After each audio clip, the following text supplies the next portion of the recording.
Hello everyone, it's me again, Burntime, DIY TV, panibagong araw at panibagong vlog ulit tayo mga ka-DIY.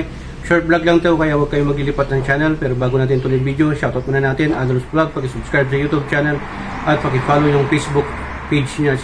Siyempre, shoutout din natin yung Facebook page natin, sa grupo natin, mga naka-Euro Griffin 180PH, shoutout sa inyo mga boss amo. Ayan, meron tayong ituturo sa inyo at kung para saan ito ikakabit natin, para sa helmet hook. Para sa ito sa nagtatanong kung anong pwedeng hook na ilalagay natin dito kay Griffin. So ayan, pang Aerox, NMAX, XMAX, yan na Yamaha. So may logo siya ng Yamaha mga ka-DIY. Kasi itong unang nakuha natin para to sa, pwede to sa Mio, NMAX, Aerox, Click, pwede rin to. Ito yan nilalagay para sa lagayin mo ng kunwari, mamamalengke ka, yan plastic or helmet hook. Pero hindi po siya kasya. Ito mo, nagkamali po tayo, hindi po kasya dito kay Griffin.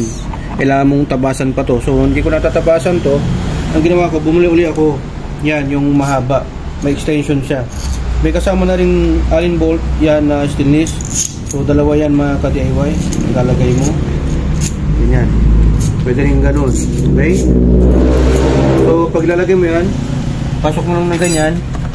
Tapos gamitan nyo lang ng Allen. Papasok na po yan. So yan, may kahabaan po ito mga ka-DIY ha. Ito ang mas maganda dito para mas makapit siya. Higpitan mo lang na maigi. Make sure na nasa center po yan. Yan. Tapos ang kagandahan dito, huwag kayong mag-worry na hindi nyo mabuksan itong fuel tank ninyo. Try natin. Fuel tank. Yun. Yan o. Ang layo pa ng agwat niya mga ka-DIY. Yan. Gahibla yung ano. Tamang-tama po yan o. Walang ano po yan, walang sayad. Hindi ko pa kasi nahigpitan na maigi yan. Pag hihigpitan nyo pang maigi, mas maganda pa. Mas papasok pa. Okay? So, ganun lang po mga ka-DIY. Short vlog lang po yan. Yung link kung saan store ko binili, lagay ko na lang po sa description below. Ito mga nasa 250-300 kasama na po ang shipping.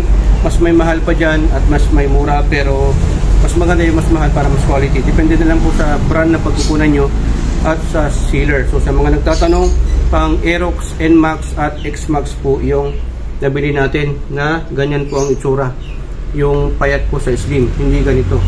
Yung meron siyang adapter na pwede mong ipasok hanggang sa loob. Yung CNC po to brand mga ka-DIY ha. So yan, dito sa SPT natuto ka na, nakatipid ka pa dahil sa SPT sharing is caring. So yan, maraming salamat to God be the glory and Burntime. Signing off.